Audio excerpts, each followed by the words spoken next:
Creative Services Industry Report published annually by the BOSS Group, Cella and InSource. We're really excited to share this year's highlights and additions with you. Leading the webinar today, we have myself, Jackie Schaefer of Cella, and my good colleague, Connor Smith of the BOSS Group.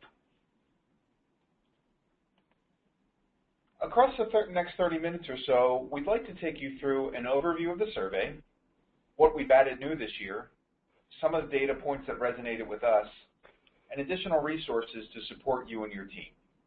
So let's jump right into the survey overview. This is the fourth year we published this report, and we're pleased to share that once again participation from creative leaders like yourselves has increased to 462 creative leaders of in-house creative teams.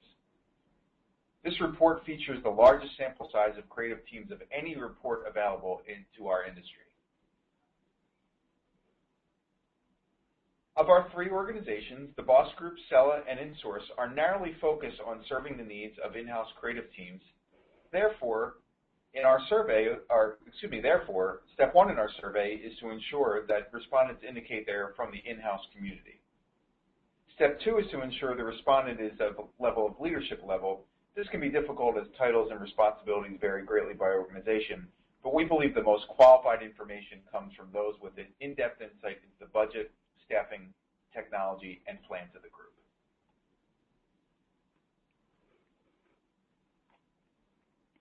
We've reorganized the report this year into 10 sections that you see here, and we hope it's going to help you find the information more easily, and you're going to find it faster. So department organization is things such as who do you report to, marketing, shared services, etc.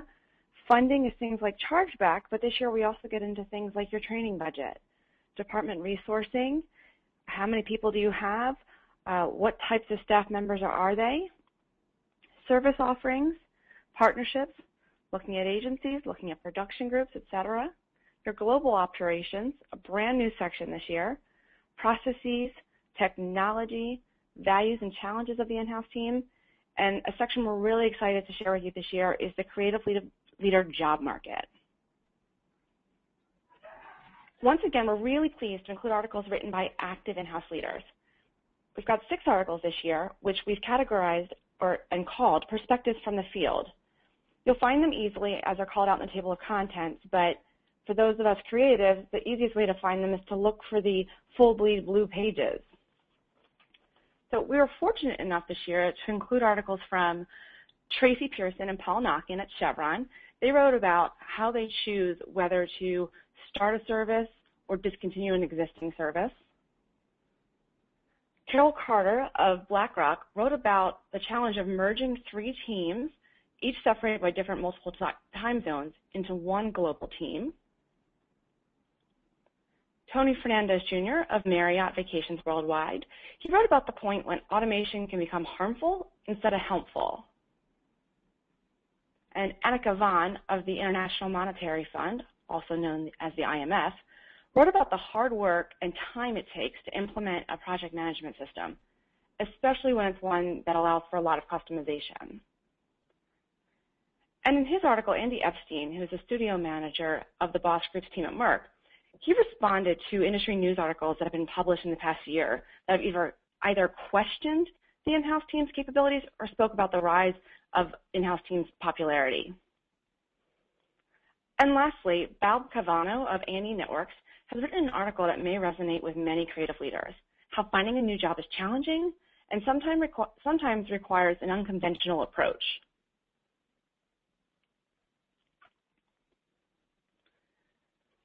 We want to take a few minutes to tell you how each page is set up because each page is jam-packed with a lot of information. So you see here A. A is the section you're in. Each section starts with an orange page, and in this case it would say technology. And when you're within the section, you'll see the header right there. B, this sometimes exists on some pages and not in others, but it's qualitative results that are coupled with best practices. Some sections, such as here in technology, have subsections. Technology has hardware, software, and others. D are the questions from the survey, and we've listed them here exactly as how they read in the survey. E are the key takeaways, related data points, supplemental information, just something we really want you to know and take away from that graph. In the graph, what's circled here or boxed here is in F is the fact that it has white text, and what we're showing here is that it's a significant majority response. Now, different, if you see G down below, that's white text because it is a significant majority response, but it's blue. And the reason it's blue here is, and we've done this on several graphs throughout the report, is it's a key takeaway. It is interesting. And not always does that also be the significant majority response. Sometimes it's a minority response that we want to point out to you. H down below, very difficult to see, I know, but I promise you it says N equals and a certain number, and that's the number of qualified responses we got to that question. A reminder, qualified means an in-house creative leader who reaches those leadership qualities that or titles that we had in the earlier part of the presentation. And then lastly, I. Here we have related resources, so blogs or white papers, et cetera, written and presented by either Cella, the Boss Group, or InSource. Each year we have grown the report based on feedback we receive from you, so we're very happy that you're engaged in the content and give us feedback. This year was no exception. In fact, we grew the survey by 50% this year. We don't do this lightly, as we know it takes substantial time for you to respond to a 96-question survey, but your participation and feedback really tells us that you find this survey and this report to be valuable to you and your career. So thank you for the time you invest in making this report a success.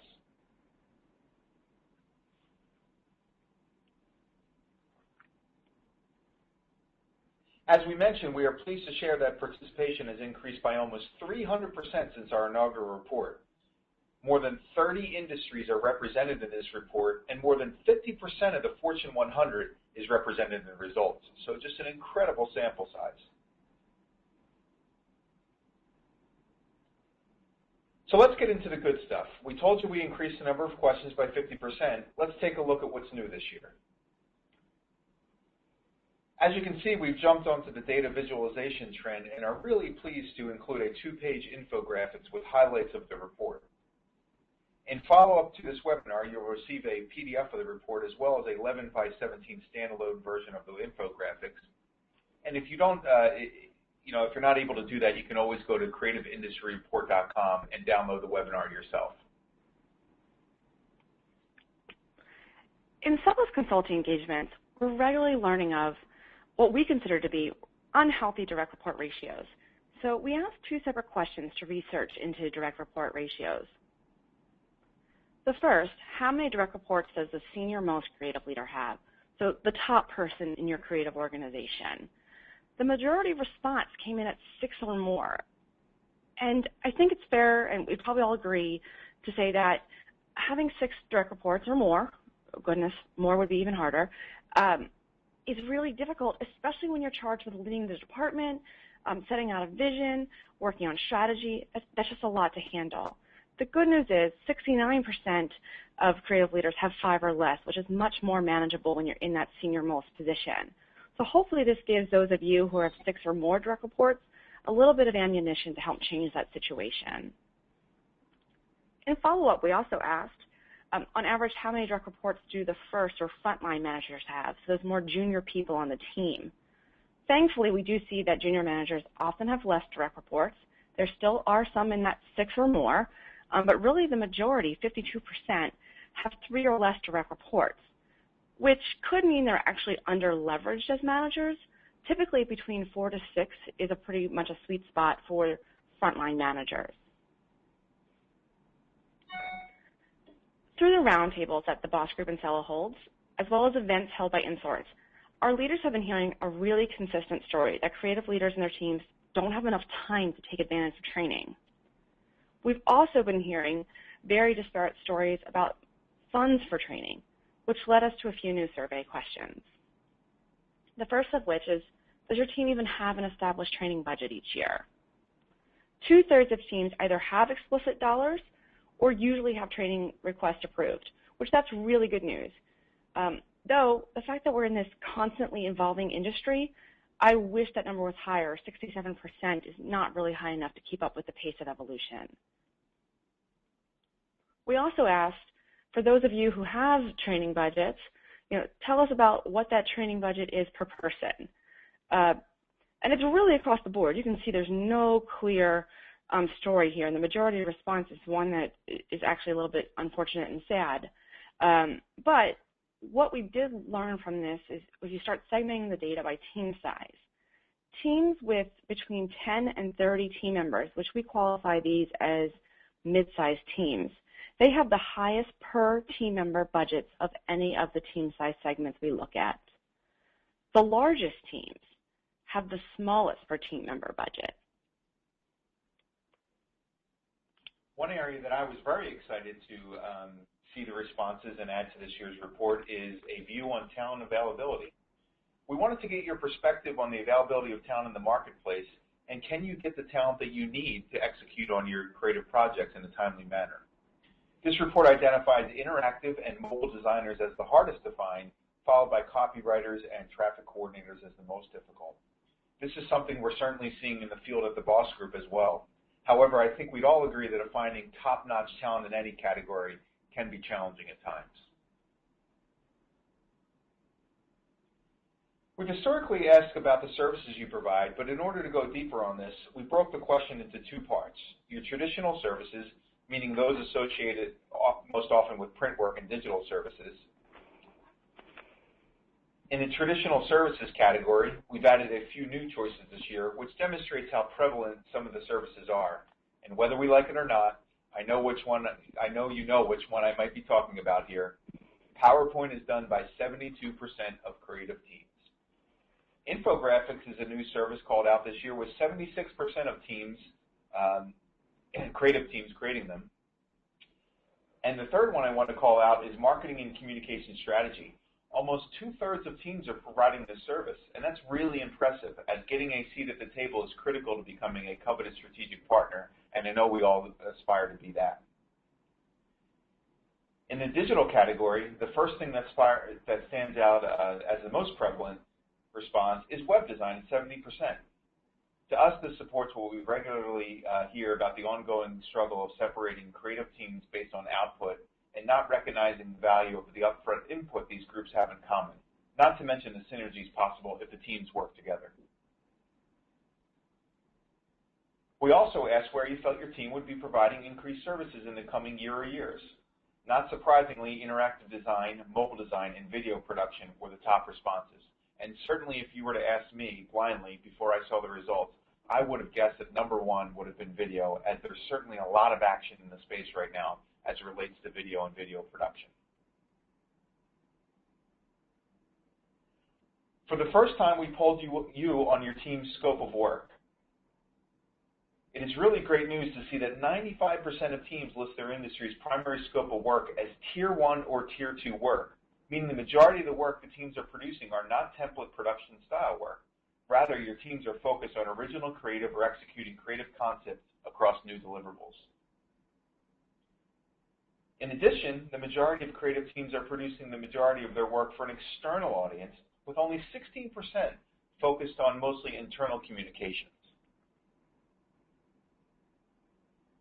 Too often, I've heard about creative teams, or heard creative teams, being criticized for a lack of photo choices.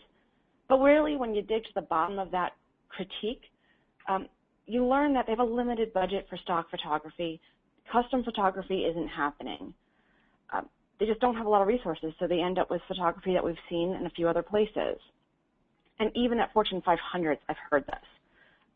I think we all agree and know that in order for a brand to stand out, the photography should have a consistent point of view and be unique. So it needs to be custom.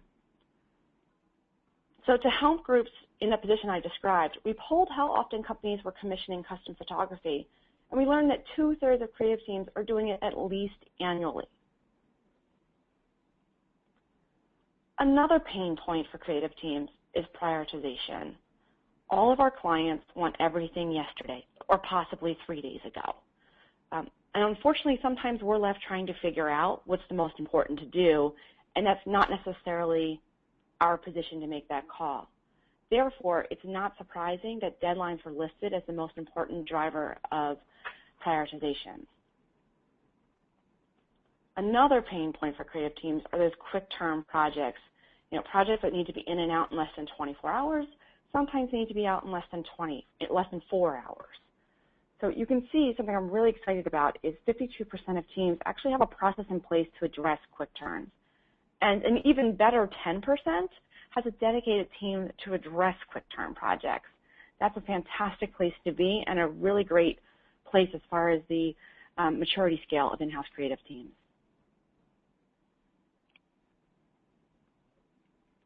At the end of the day, it's nearly impossible for our creative teams to do everything for our organizations, especially given that 58% of your teams have 10 or less people. And honestly, there's reasons that external agencies make sense to use.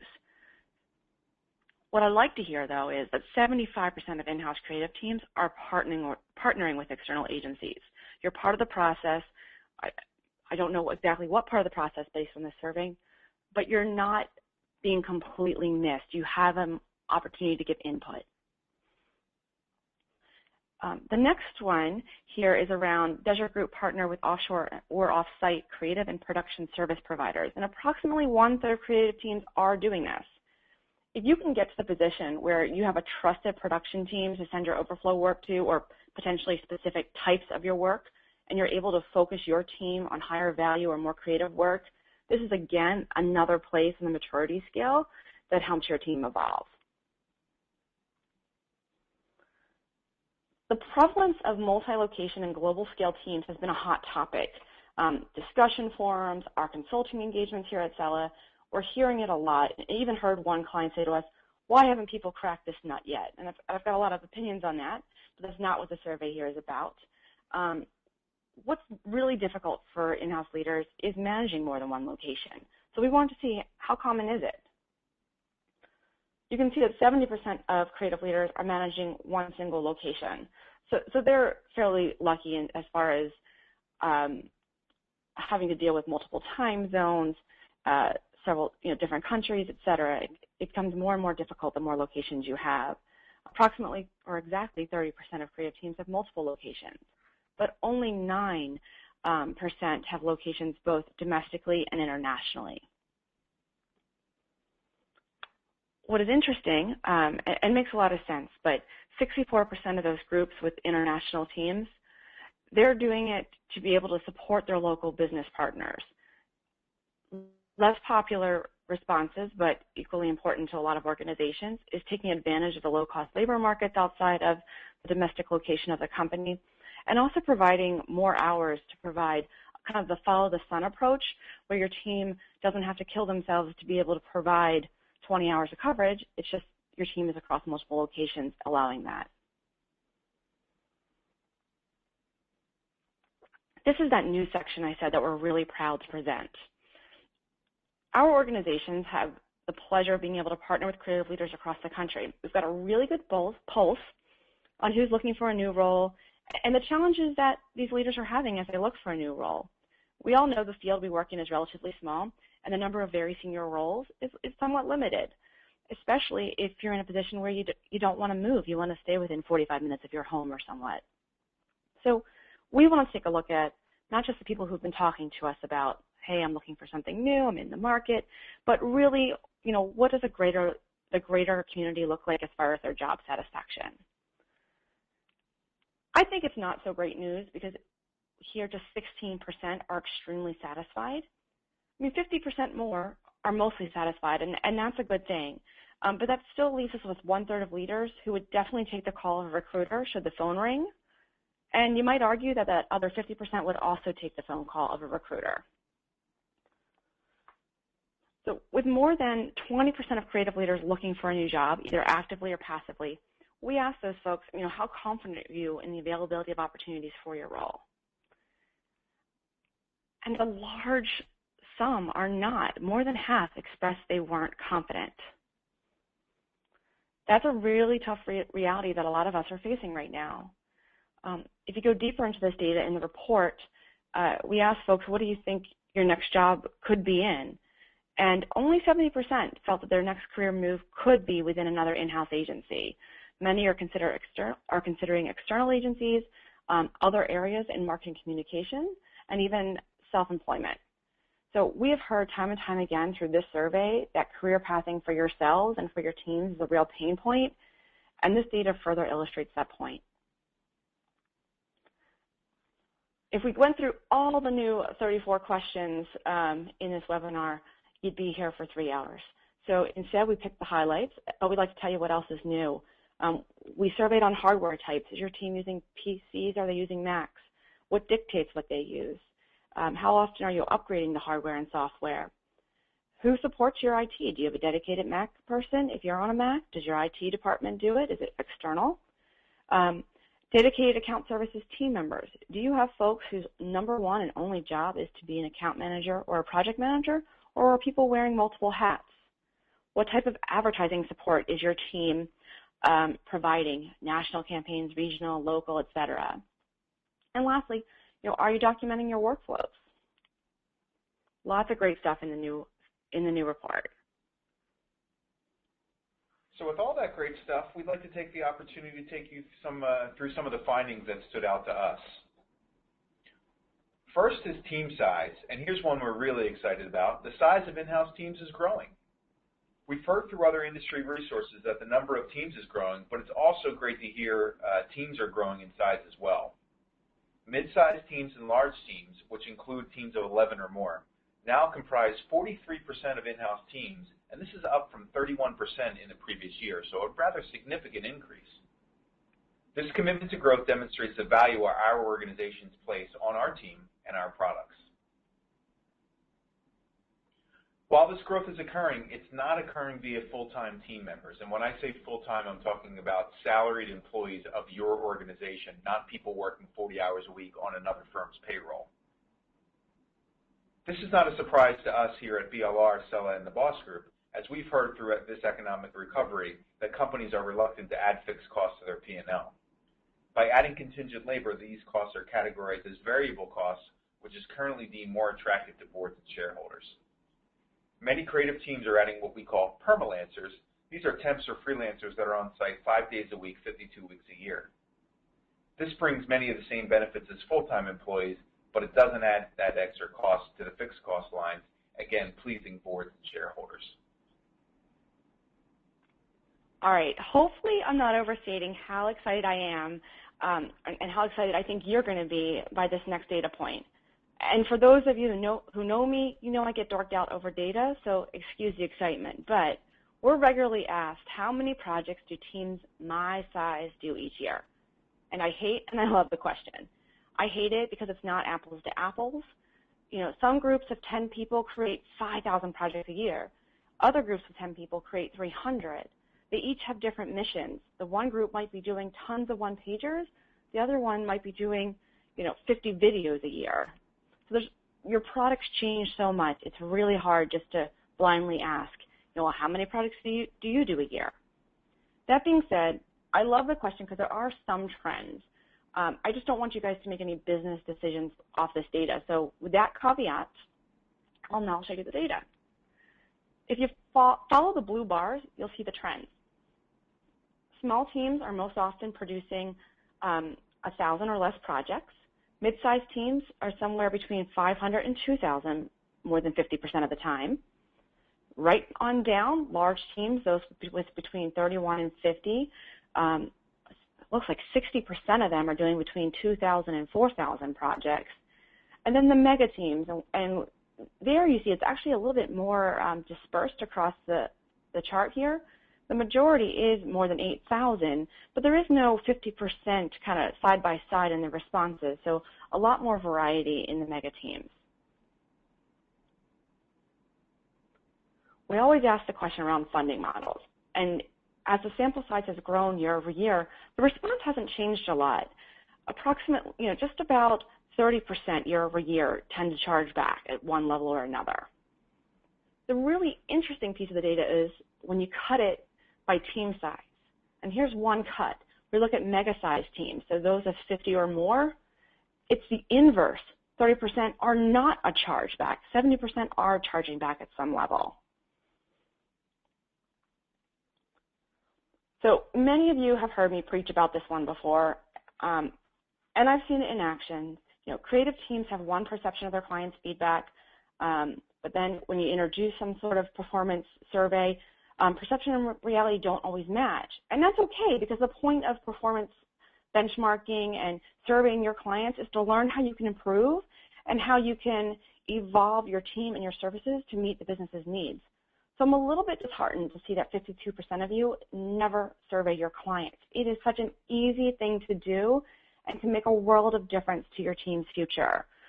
So remember, there's lots of ways to do it, but one way you can do it is through Cella's Partner Pulse product. It's a great product that allows you to benchmark your own team, benchmark them against other in-house teams, and even external agencies. But this is too easy a topic not to put on your radar and make one part of your 2014 goals if you're part of that 52%. The top 5 challenges for creative leaders have remained the same from 2013 to 2014, and affecting client behaviors is the top challenge. Below that, we have career pathing for yourself and staff, which we addressed a little bit earlier, getting respect from your internal clients, value recognition, and adequate funding for staff. What I found interesting in looking at this is 70% of you have challenges with affecting your clients' behaviors. 70% of you also are not chargeback organizations. So I cut the data to see, do chargeback organizations have better luck in that category? But they didn't. It really was nominally different. It was a little bit better for chargeback organizations, but not enough that we call it out anywhere but in this conversation. So that is a challenge regardless of your chargeback status. And as I've said before, you know, being a chargeback has lots of great benefits and lots of drawbacks, but it is not a silver bullet to your challenges.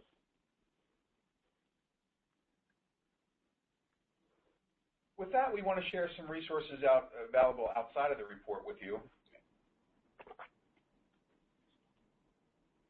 First, let me speak about the Boss Group, if I may. The Boss Group is an award-winning creative staffing firm for interactive creative and marketing talent. We've been doing this for over 25 years, have offices in 7 locations, are proud to say we're a Diamond Award winner from Innovera's Best of Staffing, the only creative staffing firm that can say that, and have a suite of proprietary assessments to ensure that you always get the quality creative talent that you need. If you're interested in learning more about the Boss Group, please visit thebossgroup.com. I also want to invite you to check out CreativeConnects.com. Creative Connects is a networking series in a happy hour format, which brings like creatives together in a rather informal environment to exchange best practices, industry trends, and just some good old-fashioned networking. To find an event near you, again, go to CreativeConnects.com, and you will find the next date and establishment where we're holding that event. In a similar vein, the Boss Group and Cella partnered to bring Creative Execs Roundtable series to you. This event is focused for creative leaders in the in-house industry. We've got 4 more events this spring. We've just finished up 2 this week, and we'd like to invite you to join us in Dallas, Chicago, Philadelphia, or New Jersey. You can find out more at our website at cellaconsulting.com. In the center of the website at the bottom, you'll see upcoming events. We also have a blog. If you're not receiving it already, you can subscribe to the blog here in the upper right to receive our latest articles. We publish once weekly, and again, it's just focused on issues 100% that the creative leader is faced with. In addition to our blog and the roundtables, we'd love to share more with you about what we do to help in-house creative teams evolve from that place of order taker to strategic partner through the use of technologies, process, and people. And InSource, if you're not a member of InSource yet, what are you waiting for? InSource is a free group that is a nonprofit and allows you to network with your peers, offers a lot of content on their website, and they offer a ton of events. So check out insource.org, and that's in-source.org for more information. With that, we'd really like to thank you for your time this afternoon. We look forward to sharing the full version of the report with you. You can download the full version of the report at www.creativeindustry.com. Have a great rest of your day.